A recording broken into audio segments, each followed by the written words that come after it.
Welcome, everybody, to this evening's presentation. I know it can take a little while for everybody to join us and to come into the space. So while everyone's logging on and joining, if you want to put in the chat where you're from, that's always fun. But just be mindful when you're doing so, if you can click to everyone and not just to host and panelists so that everyone gets to see. It's always fun to see where people are coming from across the country.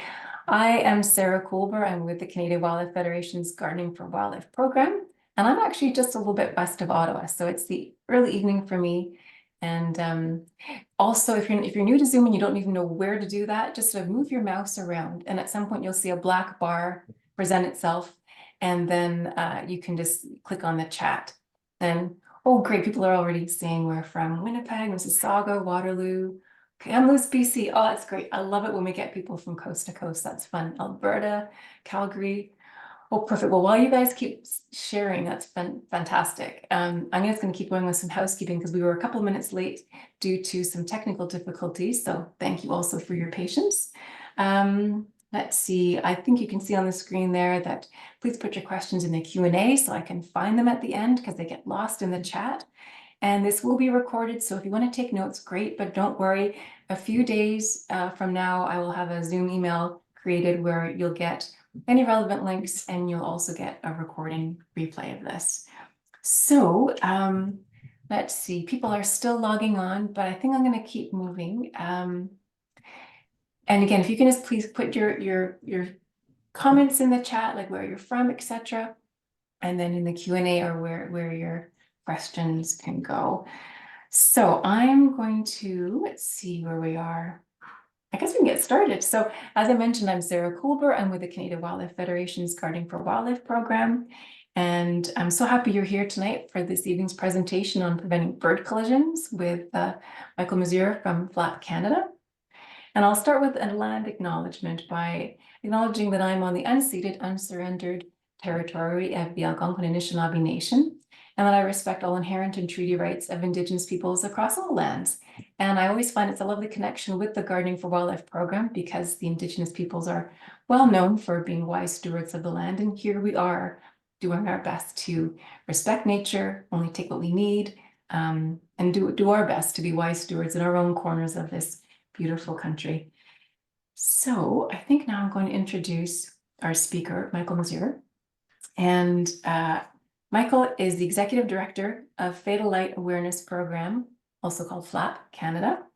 A founding member of FLAP Canada, he's been with the organization since it began in 1993.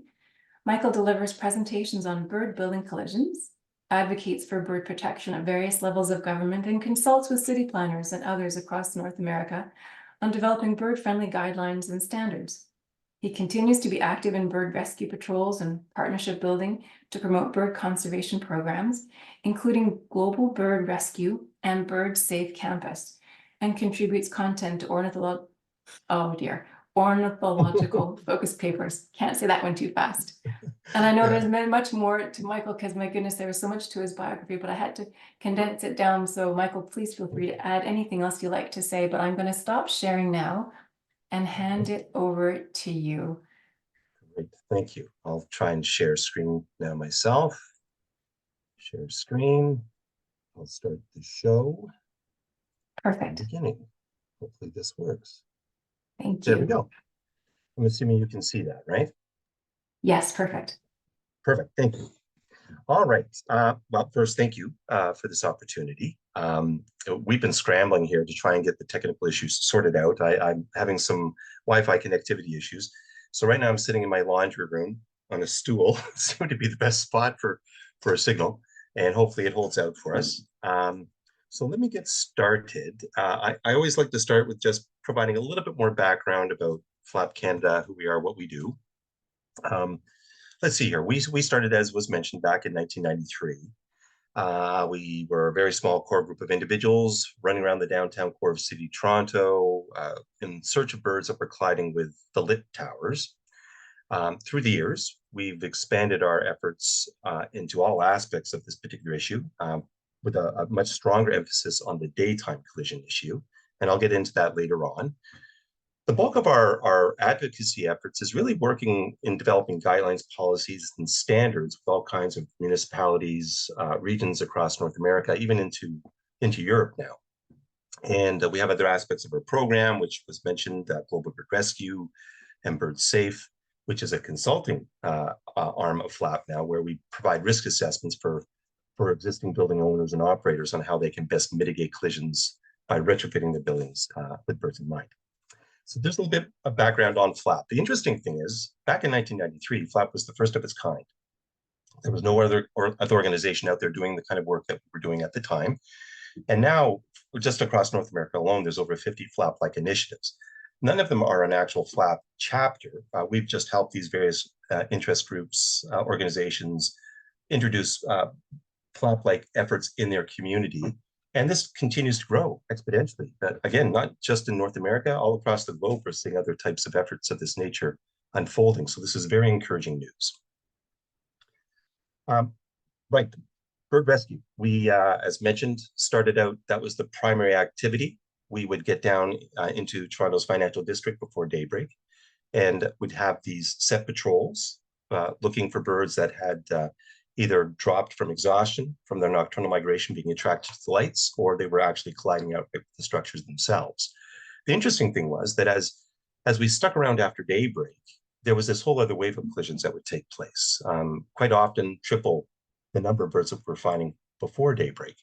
Again, learning that we weren't just dealing with a nighttime issue, we were dealing even with a bigger issue, which was the collisions with windows, due to the reflective and transparent qualities of that glass. And this is where we all exist in this problem. This is not exclusive to the corporate environment. This is not exclusive to high rises. This is anywhere you have glass. So when we do our patrols, we will go about picking up any live birds we can. This is an example of what the back of our vehicles can look like on a relatively busy day. We house each bird inside individual paper bags. Each bird, on the most part, we do try to get to wildlife rehabilitation facilities to be looked at more closely. Injuries to these birds can be very deceiving. A perfectly healthy looking bird can in fact be suffering various types of trauma. This is an example of a beak break. Not very common, but they do occur. A beak is like a fingernail. They can chip, crack, and depending on how far back that break is, it goes into the blood vessels, it won't necessarily grow back.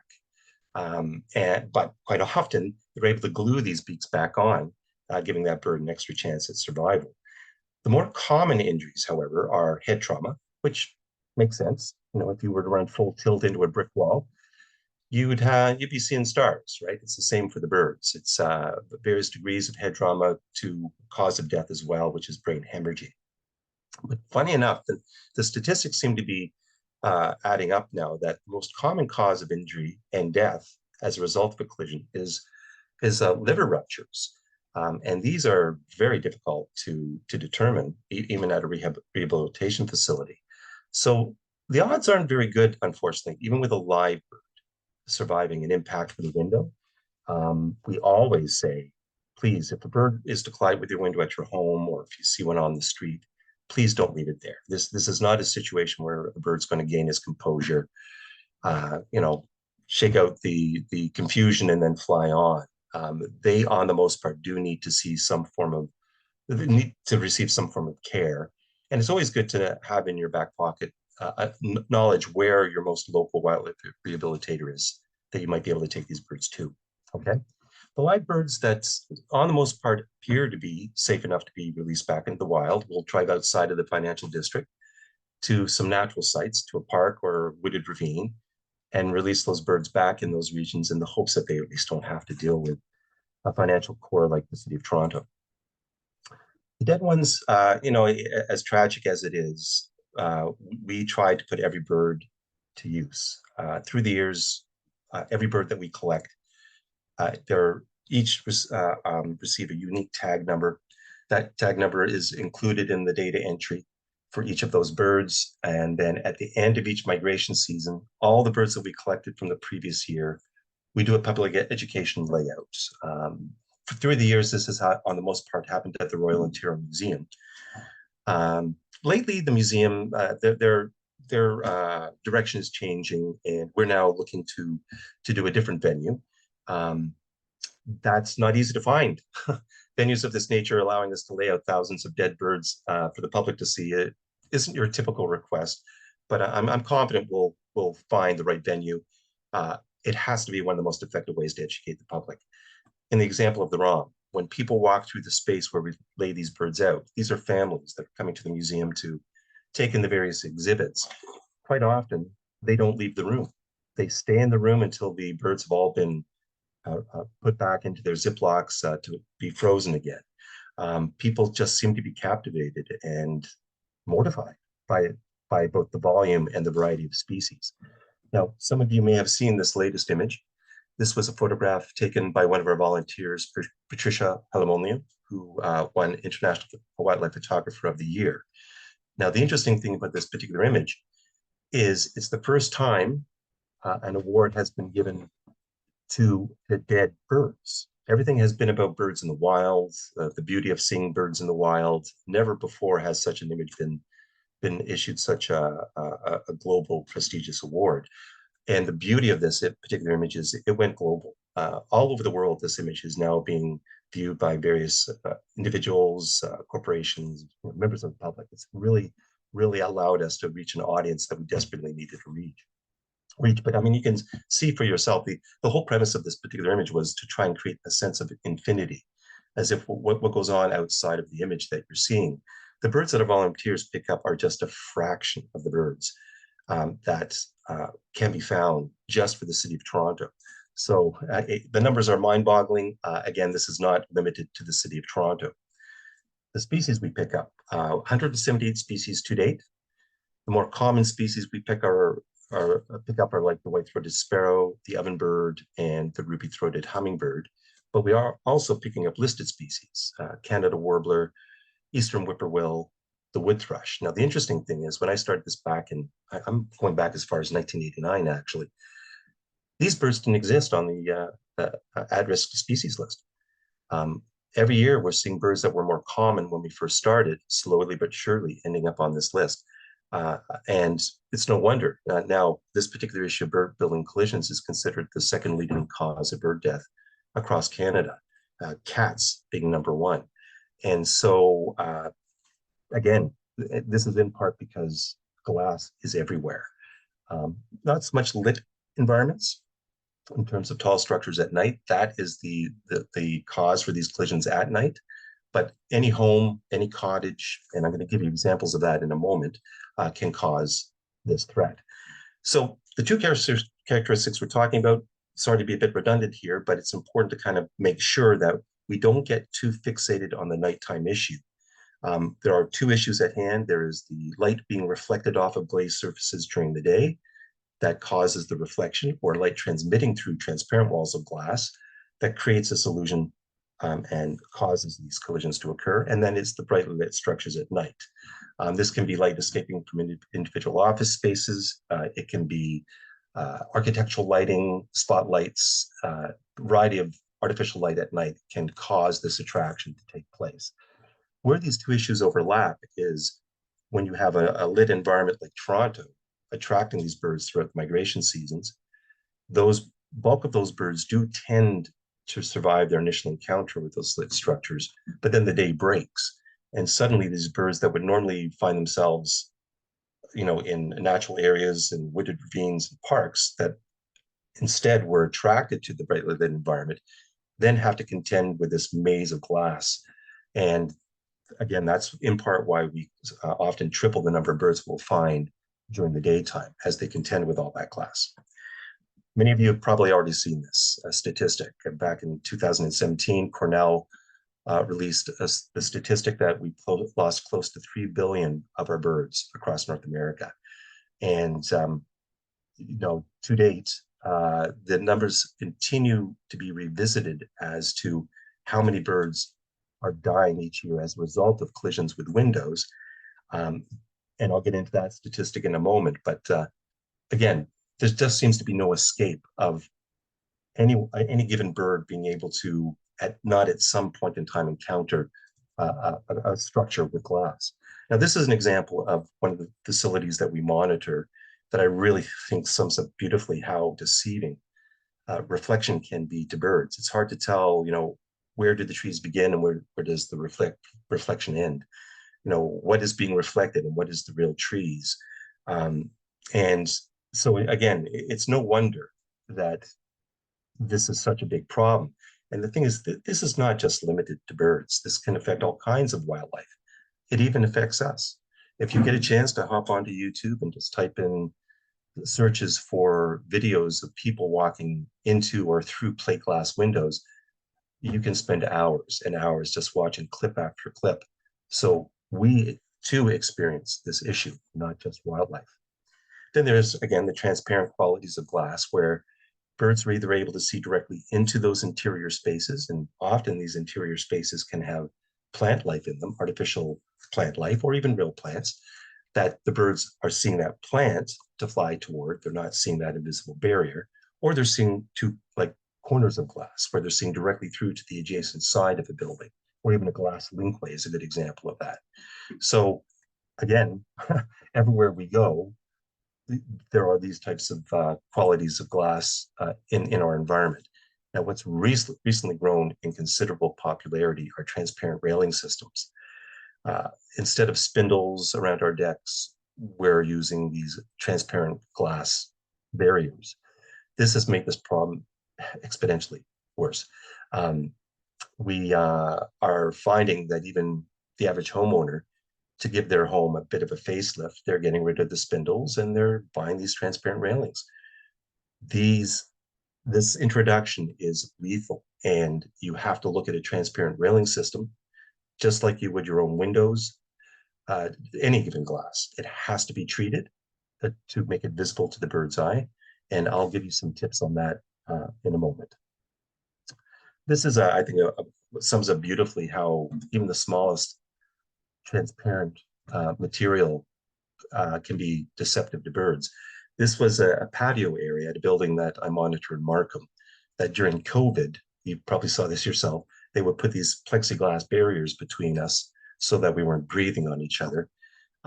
If you look closely, that round little red circle there is a Nashville warbler that I found that had collided with just this tiny piece of plexiglass on a small table at the back of the building. Again, you can have a massive 50-story structure killing birds, or you can have a little window in your utility shed in your backyard. The same issue occurs. It does not have to be a massive building to cause a threat to birds. Now, the growing trend, we have concerns here as we try to veer away from creating more glass structures, having more reflective and transparent quality type materials in the environment.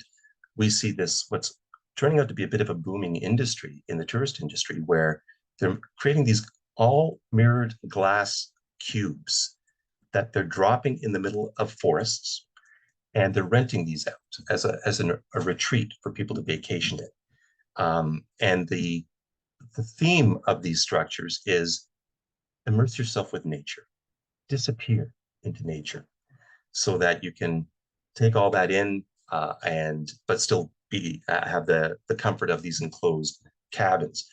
You can imagine what this must mean for wildlife in a forest. It's almost obscene.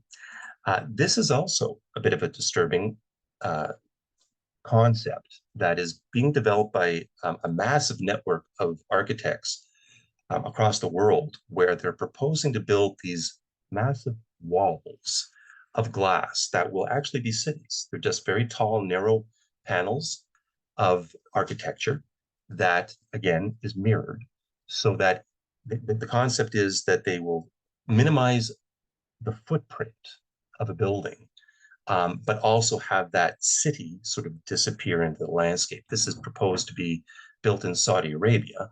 Now, if this is proven to be a success, and I have a funny feeling it will be, we might see this similar concept appearing in other aspects, other areas around the world.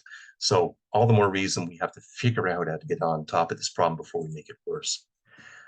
Types of structures we have in the here and now, we have our homes, We have our cottages, we have condos and apartment buildings, even bus shelters, our vehicles, noise barriers, windbreaks, and then just the massive glass maze of buildings that we'll find in larger environments. Again, glass is everywhere. Some of the statistics I mentioned to you that seem to be changing, the latest, or up until recently, it was 1 billion birds dying across North America as a result of collisions with buildings. If you look closely at the numbers here, high rises are a very, very small percentage. It's primarily the low and mid-rise structures, and then homes. Homes are around 40% of the problem. The thing about the low-rise structures, flood monitors just across the GTA, well over 200 different buildings. The ones that are the greatest, are taking the greatest number of birds' lives, are those that are 2, 3 stories tall. They're not high rises. And I'll be showing some images of what that might look like. Now, if we take the city of Toronto as an example, and I won't get into the formula here, but there's now a formula that one can use when trying to estimate how many birds are dying in their cities. If we take for the city of Toronto and do the numbers based on this calculation, we can see close to 18 million birds dying a year just for Toronto. Now, why is it that Toronto's so bad? When you look at the 4 major migratory corridors for North America, we have the Pacific, the Central Mississippi, and the Atlantic corridors. It just so happens that the Mississippi and the Atlantic corridors overlap each other as it travels over Toronto, over the region of Toronto. But also, Toronto sits up against the shoreline of one of the largest freshwater lakes on the planet. Combined with, there's so much vegetation, it's a very green city. So when you combine all these factors, you just get an increasingly larger number of birds congregating in this region. And it's like anything, the greater the concentration of birds, the greater number of strikes that are going to occur in an environment that has glass and lit structures. Again, this is not limited to Toronto. There are cities all over North America that kind of fall within this realm. The numbers seem to be indicating that the city of Chicago has got to be one of the worst, if not the worst worst location for both nocturnal and diurnal collisions because of their proximity on the north-south running shoreline of Lake Michigan. So again, Toronto, kind of the perfect storm. We created a database back in 2009, I think it was. We initially called it the FLAP app. Now we call it the Global Bird Collision Mapper. And this is a global GIS mapping database that not only our volunteers use, but anybody can use. It's designed specifically for anyone from anywhere around the world to enter a bird building collision record into this database. It can take high detailed records, or you can just enter very basic information like location, the side of the structure, a photograph of the bird, and the status of that bird. All this is going into an incredibly valuable database. And if you get a chance to look at it, it's birdmapper.org. And it's all of a sudden, over the past 3 or 4 years, it's really started to catch on. You can see entries popping up from all over the world. Now, how do we resolve this problem? First, I'm going to start by spelling some myths here. You probably have all seen the bird of prey decal. This was one of, if not the first, bird building collision deterrent that arrived on the landscape. It was thought that because of the shape of this decal, birds would see this as a threat and they would avoid the area where that decal was adhered to a window. Well, the long and short of this is birds are just not that stupid. They're not threatened by this shape. They do, however, see it as a mark on the window. It's like a smudge on a window. They will not collide in the immediate area where that decal is adhered, but all other aspects of that untreated glass will continue to be a threat to that bird.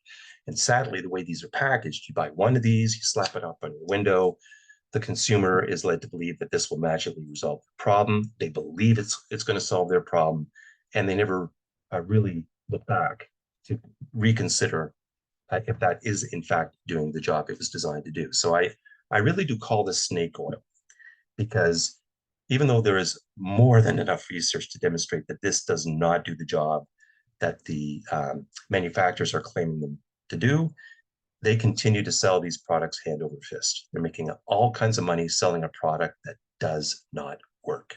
So we're trying to figure out a way to make this become sort of a manufacturer's requirement that they have to meet current standards that are proven to be effective to birds.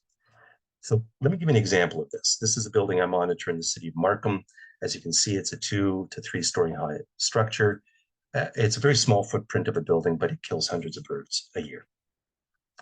At one particular corner of that building where that arrow is pointing is where there is a significant number of, it's just kind of what we call it like a dead end, where the birds get funneled into this little corner and they're bouncing off the walls. They don't know which way is out. I bumped into the new property owner a couple of years back, introduced myself, explained that they have a problem at their building. I'm here to help. I was interrupted by saying, please get off my property, don't come back. I respected that at first. And I said, but please, whatever you do, if you're going to look into mitigating this concern, please do not buy bird prey decals. They do not do the job. I went back a week later, and on the very doors where I was finding the birds, there was a small cluster of bird prey decals. And beneath those decals, I found 17 dead birds. So please abandon that approach. I'm going to give you tips on how, what is a better approach to this. Now, first, you have to understand how to make a marker work before you can actually go out and understand which products are best to purchase. Best place to start is kind of look at this as if you're a bird. This may sound crazy, but I'm showing a picture here of an office environment. It's an interior workspace that's divided by this transparent wall of glass. And as you can see, there's two rows of dots. Those dots are put on those windows. They're not there for an aesthetic. They're there so that you and I don't walk right through those plate glass windows. We need to extend the same courtesy to birds. The problem is birds do not collide with windows at our eye level. They collide anywhere on the glass. I get it, this is an interior space, but if you think about this, when you go about your day-to-day life, keep your eyes peeled for other areas. You'll see this in lobbies of major high-rises. You'll see this at malls, anywhere that the public is filtering in and out of a built structure that has glass that we walk through in terms of entranceways. You will find markers on these windows. Again, we need to extend the same courtesy to the birds. The trick with birds is that the bulk of these collisions can occur anywhere from grade level up to 16 to 20 meters above grade, which is around 5 to 6 stories in height of a building. And this is because the birds, they're foraging through the trees. They're consuming insects. They're eating seeds. They're eating fruit, and they're hopping from branch to branch, tree to tree, consuming this food. The next tree they're now flying toward is unfortunately a reflection of the tree they just left. And so the hot zone, the high traffic area, as I said, is within 5 to 6 stories of a structure. So any glass in proximity to any vegetation, and again, it doesn't have to be vegetation to cause a problem here, but that's where the bulk of the attraction will take place. You have to put markers on the windows, full coverage on the glass. It can't be just a decal stuck here and there. It has to be full coverage. And the dotted pattern you see on the left-hand side is an example of a product that has really caught on all across the globe. This is a pattern that we developed back in 2009 in partnership with a company called the Convenience Group that has now divided their company into a separate company called Feather Friendly. Some of you may very well have this marker on your windows at your own homes and your cottages. Why has this not been resolved? Why on earth has this not been resolved when we've resolved it for humans in terms of making glass visible for us? Well, the truth is humans can sue. Birds cannot. If birds could sue, this problem would have been resolved a long time ago. So good news on that front is we now do have a law, and I'm going to get into that in a moment. But first, let's get back to how to make these markers work. Well, the smallest of the birds that we pick up are species in the warbler family, the sparrow family. We're using an example of the chickadee here. When a bird of this nature and this size is in flight, they're very agile and they can slip through some very small spaces. But the research has concluded time and time again that you have to place these markers tight enough together to give the bird the impression that there's now an obstacle in front of them and they have to find a way around it. And that number is in and around 5 centimeters vertically or horizontally or both, okay? Which means it doesn't have to be lines. It doesn't have to be dots. It can be anything you want it to be in terms of an aesthetic. But you just have to keep that spacing in mind. And I'll give you examples of what that will look like in a moment. The other important factor is contrast. So let's say the window you're looking at where you have birds colliding happens to be reflecting a dark environment. It could be a very dark, dense forest.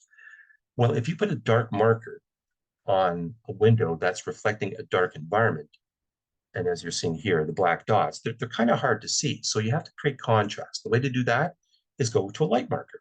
In this case, I'll use the example of white. But let's say that window is reflecting an open space or sky. Well, that white marker suddenly is lost. You need to go to a dark marker. The best scenario is duotone, where you're rotating between light and dark. So regardless of the light source, of whatever it's reflecting, those markers will be apparent in various types of lighting conditions, okay? So that's important. Now, I mentioned earlier about a pattern being anything you want it to be. The image that you're looking at on the right-hand side here, I took an arrowhead shape and I tried to create a combination of different patterns just to see how you can just alter and rotate shapes to come up with a pattern that meets the criteria, some tighter than others. But again, it can be anything you want it to be. And in this case, as I said, just playing with an arrowhead shape, what you can come up with. And it's just endless. It really is endless. So treat your window like a canvas, be creative, and you'll be amazed that if you meet the criteria that I'm talking about here, you can actually make your window look beautiful instead of a desperate attempt to try and stop a bird collision. Now, this is also very important. The surface of the glass. It's incredible how often people will take a marker and they'll put it on the inside of your window. You just as well not put it up on your window, quite honestly. In fact, you probably heard yourself about close your blinds and drapes. Well, in a transparent glass environment, under certain lighting conditions, a blind being drawn or drapes being drawn can help, just like a decal that you might stick on the inside of your window. But in order for this to work effectively all the time, you have to put it on the first surface of glass, the outside surface of glass. And this is a great way to illustrate the point. The image that you see on the left-hand side here, this is standing outside a living space where you can see right through that transparent glass to the interior space where you can see a lamp and a plant and a vase on the table. Well, in the morning, say, that's when you can see right through that glass. But then as the daylight shifts, moves from one side of a building to the other, or what turned out to be an overcast day in the morning is now a sunny day, that transparent glass becomes a mirror, and whatever is behind it is hidden. So again, very important, first surface of the glass is where you need to place these markers, okay? Evolving technology. The jury is still out on this. This is UV technology. The concept is take these markers that I've been talking about, have all the spacing the way it's been described to you, but instead of an opaque marker, they're looking to make UV reflectivity work where it's invisible to our eye.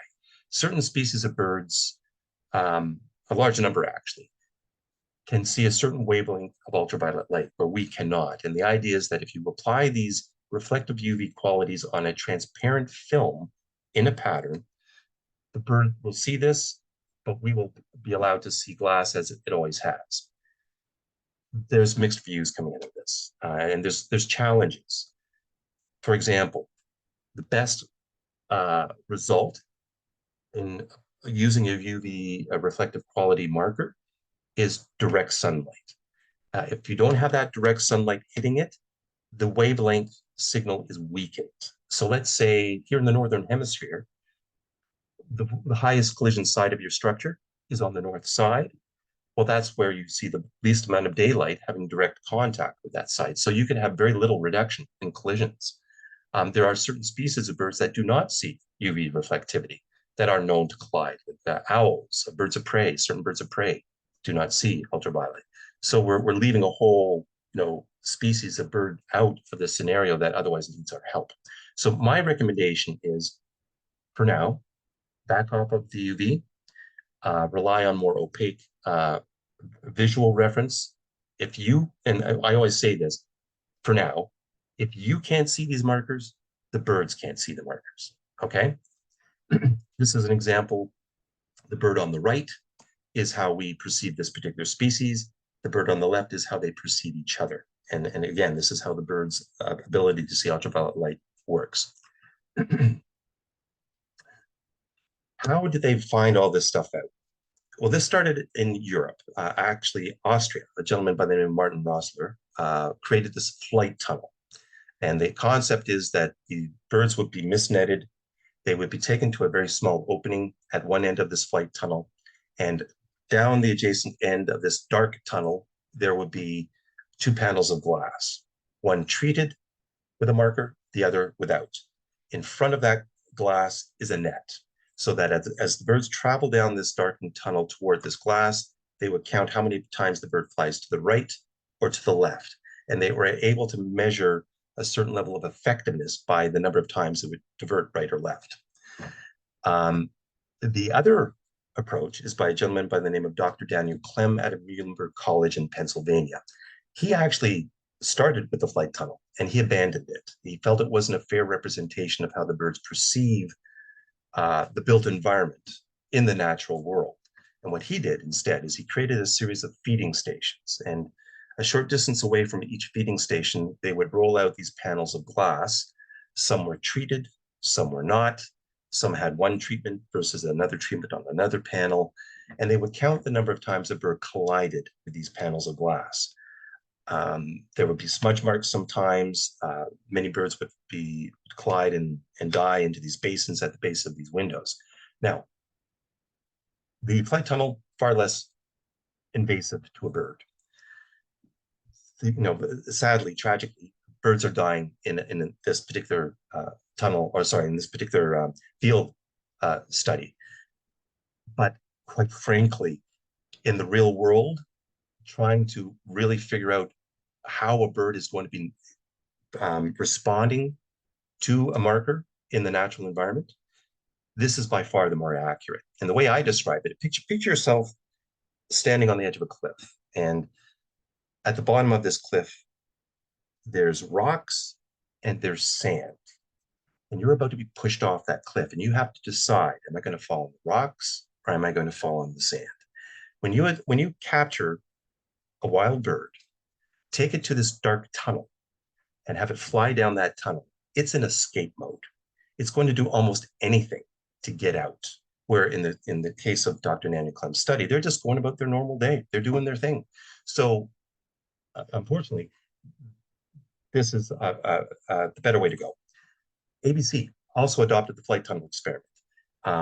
They branded this. American Bird Conservancy branded this and now test product from all over the world. They rate it and it's becoming a manufactured standard. Even though aspects of this tunnel experiment is flawed, it's concerning because product could be passed here that may otherwise not be passed if it was done, say, in the field experiment by Dr. Daniel Clem. Give you an example of a bird collision deterrent marker that's out there right now, another decal marker. But this is a UV reflective marker. It's by a company called Window Alert. This particular product is sold when you purchase a maple leaf shape. There's 5 decals in it. It costs $12 a package. If we were to go out and make sure that the application of this particular marker were to be done properly, you would have to purchase 122 decals. And this is what your window would look like in order to work effectively. Sadly, um, it's not sold that way. People just buy 5, they slap it on the window, and voila, problem solved. The interesting thing is, if they were to go the distance and treat the windows the way you see on the right, this company requires it to be treated every 4 months. You have to replace the markers every 4 months. It would cost the average purchaser, and no one's ever going to do this, but if they were to go the distance, $7,200 over an 8-year period. Um, and again, this is just an example of why we really need to be selling product that actually works. So where have we gone? Boy, we've gone a considerable distance in the bird building collision world. FLAP partnered with the City of Toronto back in 2005. We created the first of its kind bird-friendly development guidelines. It was a document to educate architects and engineers on how to build with birds in mind. This particular set of guidelines has now been used all over the world as a template for other cities to introduce similar guidelines and standards in their community. City of Toronto made it mandatory in 2010 for all low, mid, and high-rise structures to be bird-friendly. Again, we're now seeing municipalities all over the world follow the lead of Toronto. There's incredible progress being made here, and very encouraging, but there are other hurdles we still have to jump over. One of them was law. This all started back in 2009. We partnered with the City of Markham, put up the first of its kind commercial concept window marker. It was a series of lines on a transparent film on this one particular building that was killing a large number of birds' lives. Up goes the film. Pretty much overnight, the problem had almost virtually disappeared. Now, the interesting thing is, a year later, FLAP found itself as a key witness in a precedent-setting trial against Minke's development. Ontario Nature took Minke's development to court over excessive bird death occurring at this particular complex, Concealing Place.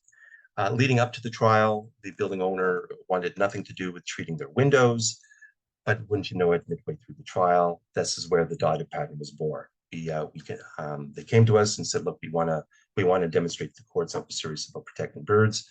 Up go the markers, and we've seen well over an 80% reduction in strikes since those markers went up. Then there was a second trial, Cadillac Fairview versus Podolsky, an eco-justice lawyer. Same situation, massive bird death occurring at this particular complex. Midway through the trial, up go the dotted patterns. So it was wonderful to see that these markers come to life, a viable commercial grade product being made available. But the beauty of this trial, law was introduced. The judge was convinced, based on evidence and testimony by various experts, that law needed to be enacted. The interesting thing about the law, that there's now law for the province of Ontario. It is federally across Canada, and also under the Migratory Bird Convention Act. So the way it worked is, under the Environmental Protection Act, there's a section dedicated to contaminants, where anyone who harms or kills a migratory bird due to emitting this contaminant into the environment can be held accountable under the law. Well, an expert sat on the stand during the trial that was able to demonstrate that once daylight reflects off of a window, it's reflected in the form of radiation. And once you know it, under the list of contaminants, under the EPA, includes radiation. So this is how it became law for both the province of Ontario and across the country. Okay, here's some examples of new technologies. As a result of law being put in place and standards being introduced on the landscape, we're seeing a whole sort of boom in product showing up, from window films being customized and die cut into artistic installments, frit patterns on glass, digital printing and etching. We have external sunshades, we have grill work, we have silk screening.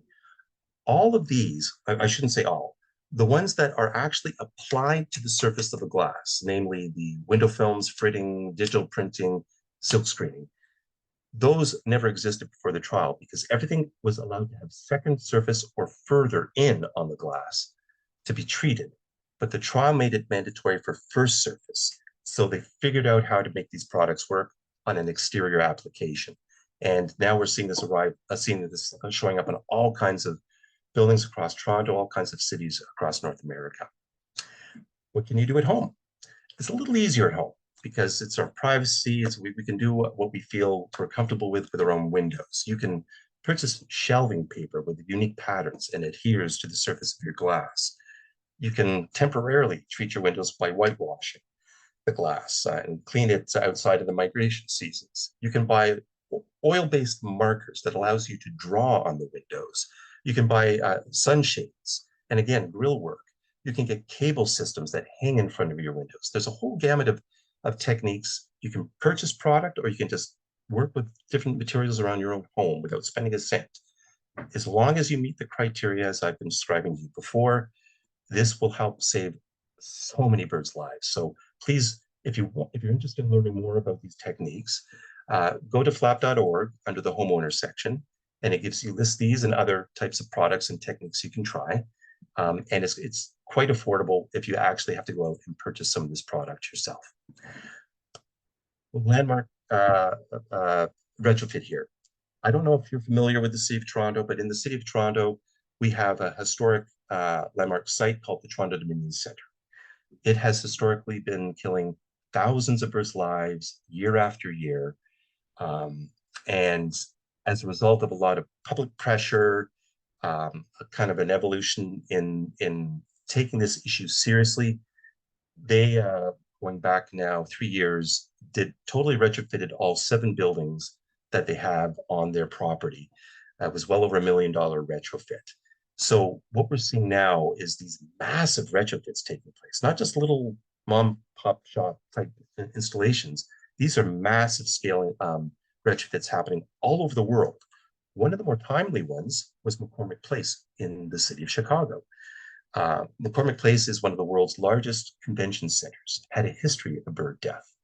Back in October, throughout the night of October 4th, breaking into the morning, 2023, they collected close to 1,000 birds that collided with this particular office complex. The interesting thing about this particular concern, they were bombarded with complaints from all over the world. They went into panic mode, trying to deal with all the complaints, and they knew they had no choice but to retrofit their building. So again, we see the dotted pattern being installed here. Again, over $1 million retrofit for this massive scale installation. And they're measuring well over a 90% reduction in collisions as a result of this retrofit taking place. What needs to be done? 2 very important steps need to take place here. We need to see these bird-friendly guidelines, these mandatory requirements put into the building code. Now, the Canadian Standards Association wrote what's called the Bird-Friendly Building Design Standard. It's a national standard that educates, informs any municipality on how to make buildings in their communities safe for birds. We need to see this standard adopted by the National Building Code. The other thing we need to do is create financial incentives. It is extremely costly for massive scale installations to take place.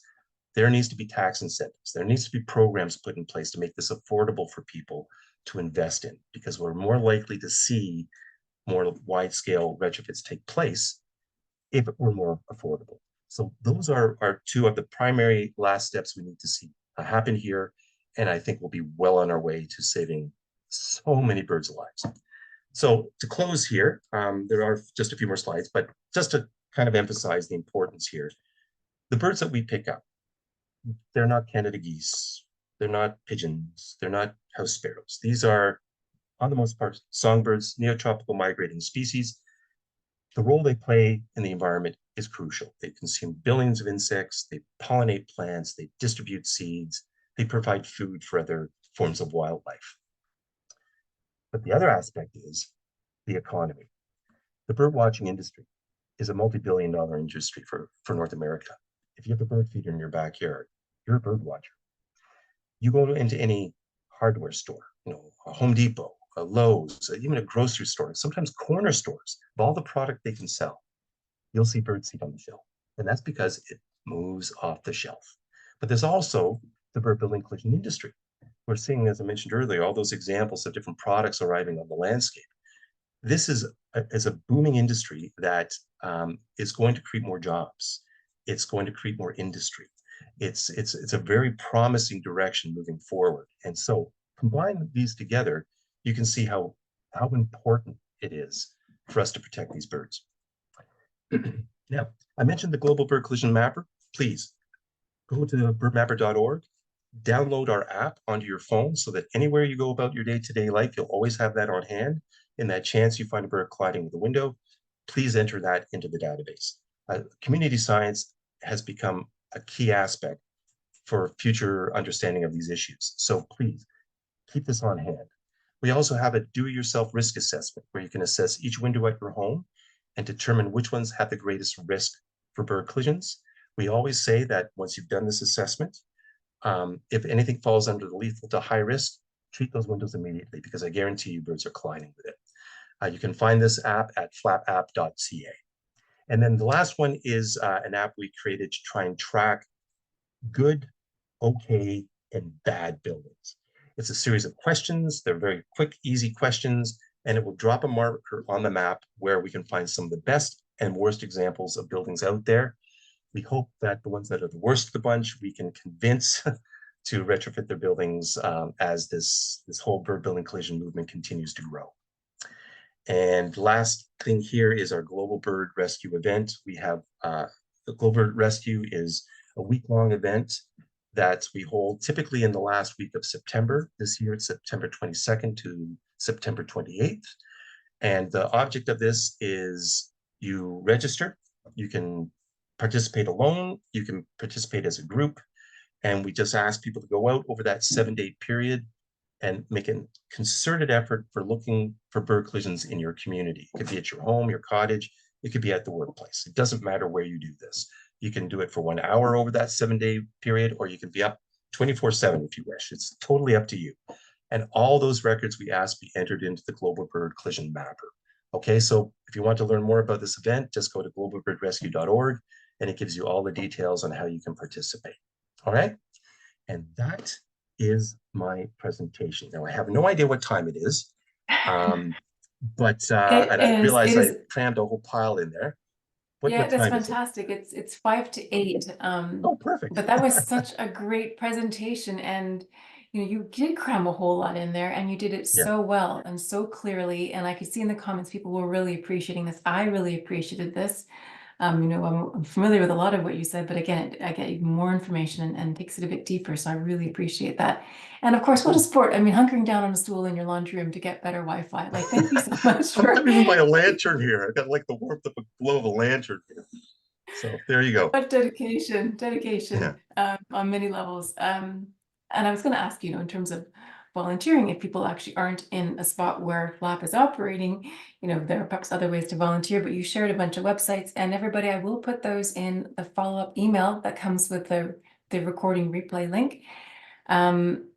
So you can access that and help out in different ways, which is wonderful. I'm just going to go to the questions, I think, because in case people have to leave soon, I want to make sure I get as many questions as possible.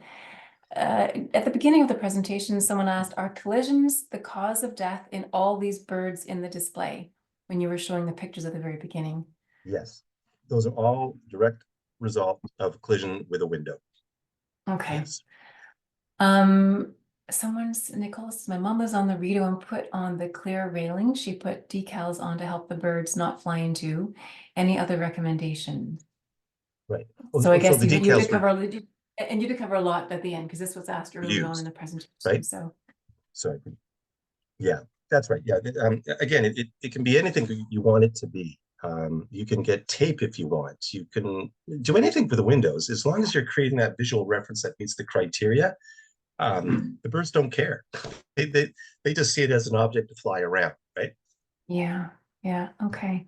And then someone's asking, how were the statistics derived? Who's counting?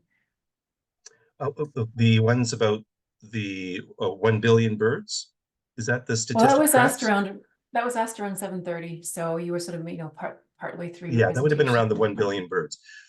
Well, this is a combination of various papers that have been written, both combining data from groups like FLAP Canada and some research that have been done at certain buildings. The best way to kind of simplify this, I find, is when you look at those numbers, it works out to up to 10 birds per structure per year are dying, right? So your home can take upwards of 10 birds a year. An office tower can take up to 10 birds per year. But remember something. I'll give you an example. One of the office complexes we monitor, um, and I'll never forget it, we lost count at over 500 birds over a 6-hour period. Mm, Um, and that was just in one day. Sorry, yeah. that was just Wow. in over 6 hours. It was so Yeah. bad that you would bend down to pick a bird up that just hit the window, and one or two were falling on your back. Oh my So gosh. you can Yeah. you can understand how an average of 10 birds a year is a Mm, very conservative estimate, right? mhm. And so, but you still have to kind of work out an estimate, and 1 to 10 birds per year seems to be the best way to perceive it. Okay. Thank you. Let's see. And I just want to say before I ask any more questions, I really appreciate everybody, all the comments you're putting in the chat. And they're wonderful. I'll go through them after and share some with Michael in case we don't get to read them now. But thank you very much. Let's see here. I've heard that highlighted markers work well. Is that true? Yeah. Okay. So I'm glad that was mentioned. Highlighted markers are kind of like they're kind of like the UV approach, where they work, but for a very brief period of time, because Mm, these markers are not designed to withstand the elements. And those signals are weakened very quickly just through direct exposure to the environment. But if you get rain, you know, it's going to wash that off the window very, very quickly, and you're having to mm. reapply. You're better off going with a more permanent solution, and I would suggest exploring those options. And as I said, you can find that on our website at flap.org. Okay. Okay, and I did see someone ask about the websites. All of those websites will go in a follow-up email. So I'll make Okay. sure you have all the resources you need to not only act on your own space, but also to carry this message to anyone that you think can listen, your municipality, your workplace, etc., and other community members. Someone's asking, my screens are on the outside of my windows. Will placing Oh, the good. markers on the outside of these windows deter the collisions? Does the screen make any difference? Right. Research has been done to show that yes, screens do help. They help, but it depends on the distance. Oops, okay, hands down. The distance between the glass panel and the screen. Some screens sit right up against the windows, where others can Mm, be several inches away from the window. Look at the screen kind of like a cushion to a degree. It doesn't mean that the bird isn't going to be injured, but the severity of that injury reduces significantly if they are, in fact, to still collide with that screen. But the screen does mute that reflection a bit as well. It does create a little bit more of a visual reference to the bird. So I encourage to keep your screens up all the time if you can, and it will help. But that doesn't mean to abandon perhaps putting markers on the windows as well. Okay. You're okay. always going to be better off having those markers on the window too. Okay, thank you. And David asks, where does the term fritting come from? Right. Fritting is a technique that's actually been around long before the bird building collision issue came to be. What it is they bake ceramic patterns right into the glass. It's part of the fabrication process of a sheet of glass. Um, the, uh, the original purpose for this technology was a combination of an aesthetic, but it also was in some cases designed to reduce cooling costs within in an interior space. It kind of filters out the intensity of that sunlight that might be passing through a window. But yes, it's actually baked right into the glass. You cannot take the stuff off the glass. It's there. It's permanent. Okay. Okay. And someone has asked, I've tried several times to register the college I work at on the FLAP site. It fails to load each time. So any thoughts on that? Oh, probably need a little bit more detail there. So the college, they're trying to register. Is this on our Bird Safe campus, or is this Global Bird Rescue? I'm not sure which one. I'm not sure, but if this person is still on, perhaps she can add a bit more Right. detail. I'll keep moving through the questions because there are a few more and we are gone Okay. 8. Sure. Um, oh, okay. Christy's just said Bird Safe Campus. Okay, Bird thank Safe you. campus. Well, good. I'm glad that was mentioned because we are having some issues with certain aspects of our section on Bird Safe Campus, and we're going through a rebuild. So what I would suggest is if you're having any kind of difficulty, just get in touch with us through flap@flap.org and we can set you up, okay? Perfect, thank you. Let's see. Peggy asks, if a bird crashes into a window and flies away, does that mean it will be okay? Oh, that's a good question. Yeah, look, Mm, I hate to be the bearer of bad news, but a number of studies have been done that assess birds that were perceived as releasable after a collision. They did these test samples and they did autopsies on these birds just to see if they could find any trauma that wasn't apparent to the eye. And every single one of those birds had some form of internal bleeding, mm, which would suggest that that bird would have eventually succumbed to those injuries even after it flew away. So, and again, it's no wonder. I use the picture of running into a brick wall. I mean, but remember, these birds, the skull is much more thin compared to the human skull. The rate of speed they're moving at is at a much greater rate than we would as if we were running on scale, just trying to compare, between the two. So it's no wonder that these internal injuries are taking place. So it's again, we just have to make sure that we make our windows as safe as we can for these birds. mm. Okay, thank you. A few more questions. Someone's asking, can you touch on communication towers and their effects on migratory birds? Right. So communication towers, that was a big concern, 60s, 70s, 80s, where these towers were extremely high. They were typically in more natural environments, and they were suspended by guy wires. And some had steady lights for pilot navigation. Others had these slow pulsating strobes. The bulk of the collisions that were occurring at these structures weren't so much about the lighting, it's the guy wires. These wires were just stretched out into total darkness at altitudes that Mm, these birds were migrating at when they fly. mm, And the thing that happens when birds start to experience trauma or stress, they're in panic mode, they collide with these guy wires, they set out distress calls. And when this happens, more birds come in. It's like a defense mechanism. So you're increasing the concentration of birds in and around that tower, therefore more collisions occur. And that's why you can have these massive kill that take place at those types of structures. The good news is technology is changing. We're seeing less and less of these guy wires structures. They're lower structures now, cell towers, they're freestanding structures. They don't require the guy wires. So that's helped a lot in terms of reducing that threat. mm. A comment just came in that I noticed someone was saying that they're wondering also about the wind towers too, in terms of their Yeah. impacts on Yeah, birds as wind well. turbines. Flap was asked into the wind turbine fight when it was becoming quite popular, I guess about 20 years ago. And look, maybe I'm biased, but when you compare wind turbines to collisions with windows put turbines to shame. You cannot even come close to comparing the numbers. It's just horrifying knowing numbers that are dying. It's not to make collisions with wind turbines insignificant. They're a problem and they need to be addressed. And they're doing what they can based on the available technology. Flap was being asked to step in and fight to stop these turbines from going up in communities. And the problem was it wasn't so much about stop this technology. It was we just don't want this in our backyard.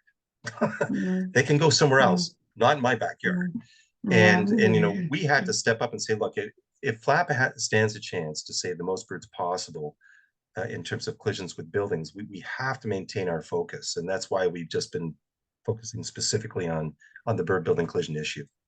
Yeah. And how wonderful, because again, in your presentation, you shared so many wonderful things, well, the progress that has been made because of the efforts. And that's very heartening. And it's very exciting to know, again, we do have power that we can create impact, and you guys are Yes. spearheading that, which is wonderful. I'm going to continue on for a few more questions. I hope people are okay, and hope, Michael, you're okay for a few more Yeah, questions. I'm fine. Yep. This one might might be too much to ask, but it says, would you be able to take us through the risk assessment flap app to determine building risk? I've tried to use it before, and it will say the report is incomplete, but I believe I've answered all the Yeah. information in the different sections. I'm not sure if they need to Okay. contact you guys directly or. Sure. Okay. So this might help people kind of understand a little bit. We are 2.5 staff. We Mm. have 5 websites. We have 8 programs. We're almost biting more than we can chew.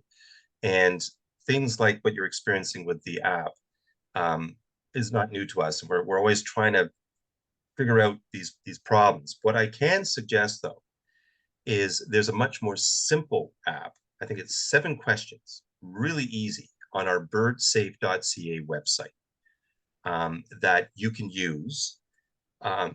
You'll get the results you're looking for, and it will basically give you an estimate on the windows.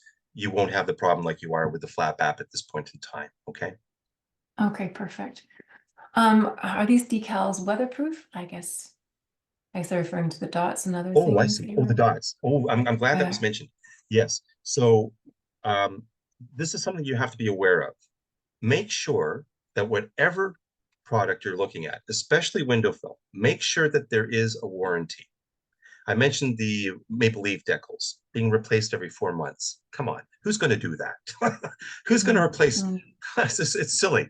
But the feather friendly, theirs is minimum 8 years. And if I can give you an example, that very same dot that they sell to the public is the one that went up at Concilium Place in 2010.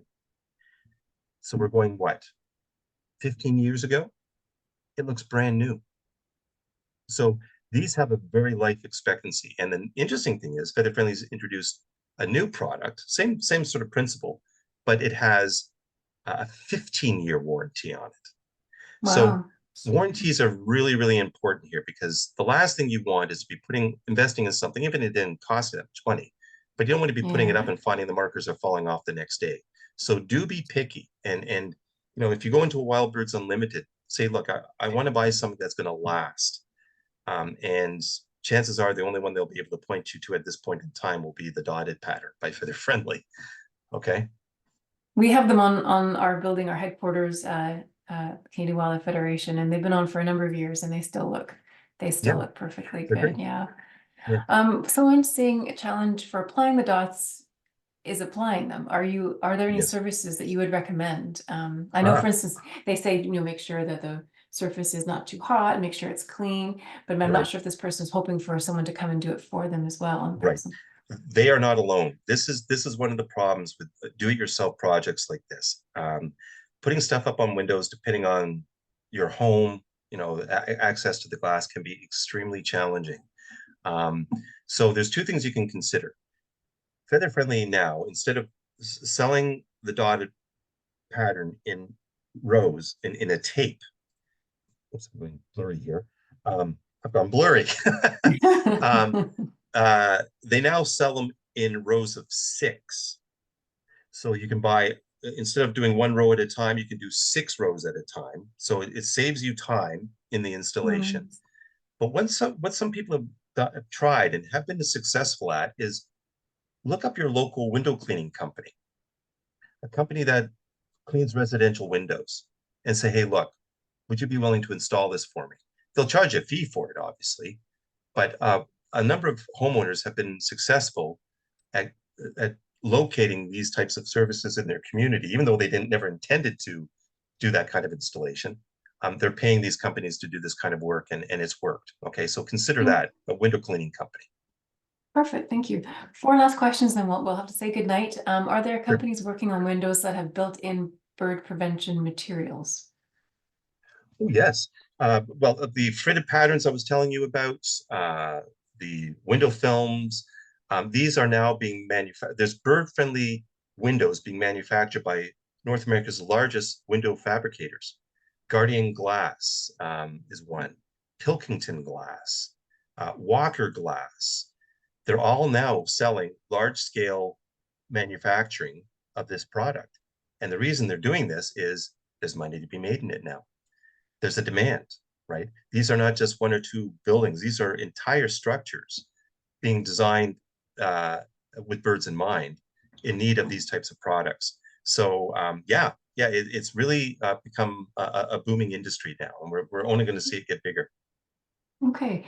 One person saying, I guess, a lot of what you're talking about are birds migrating and generally flying around. But this person's saying, would you comment or advise people about keeping bird feeders away from windows, Oh, conservatories, garages, sheds sure. to limit the bird deaths in that way? Right. Yeah. Yep. Studies have been done on this. The most important thing to keep in mind if you want to minimize strikes, or let's put it this way, minimize the rate of impact as a result of bird feeders, put your feeders right up against the window. The further you move that feeder away from your window, you slowly start to increase the velocity of impact if a Mm. bird is in fact deceived by that window, where by having it up against the window, the birds are slowing to perch, or they're just gaining momentum as they leave to fly away. Um, One of the main reasons for birds colliding with windows in and around bird feeders isn't so much just the birds themselves being confused, it's something spooks them. And quite often a sharp-shinned hawk or a Cooper's hawk might fly through the backyard and they all fly off in different directions, right? Um, and so by having them up against the windows, they don't have that rate of impact. So that's what I would encourage if you're going to have bird feeders up against the window and treat the windows. Don't leave it at the distance of the feeder because there still can be impact of a lethal level if the windows aren't treated. Yeah, and I was really so happy that you pointed out so clearly that it's not just these skyscrapers that one would normally think of, it's also low-story buildings and our houses. So That's thank you right. for that. And a good comment by that person, Richard. Thank you very much for bringing that up. One person's asking, you mentioned that north-facing windows are more hazardous for birds. Why is that? Oh, sorry. Sorry if I gave that impression. No, I was just giving that Oh, as an okay. example when we were talking about Okay. the UV. So, because daylight in the northern hemisphere rarely touches the northern side of the building, if the Mm. northern side of that building happens to be the worst, a UV treatment won't won't be as effective. Okay, because Hmm. it needs that Thanks. interaction with that daylight to work most effectively. All right. So, Perfect. just to give you an idea, though, it's important to point this out. Um, Collisions at every building, depending on which side is the worst, is unique, and it's mainly to do with the surrounding habitat. So if the window that is looking out into a parking lot on one side of a building versus the other side of a building that might be reflecting a wooded ravine, the wooded ravine side of the building is going to be worse, for sure. Okay, but the problem is when a building operator is to take the steps to invest in treating their windows, they tend to treat the windows at the main entranceways because that's where people are seeing the birds. It doesn't mean that's the worst side of Uh, the building. It's just people, mm, I'm seeing birds when I walk into the building. Well, we'll fix that. mm.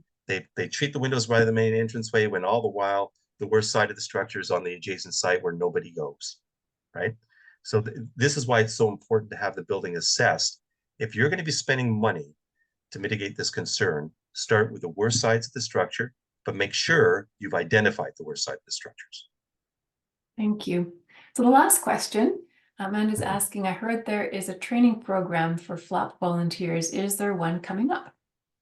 Yes, yes, we're always Yay. holding training. We're always holding training for new volunteers. I will add, we're not just limited to our bird rescue volunteers, but I'll tell you something. The rate of progress that's taken place in this landscape could not have taken place without the bird rescue and data collection, period. We had to prove the magnitude of this problem, and we still have to prove it, even though we have all the statistics to prove the problem. I think it's just the bird rescue component of what we do is so important. So if you're interested, we're always looking for more volunteers because there's no shortage of buildings to monitor. Just reach out to flap@flap.org. We'll connect you with the volunteer coordinator, send you a schedule, and if something fits for you, come down and join us. Okay. That's wonderful.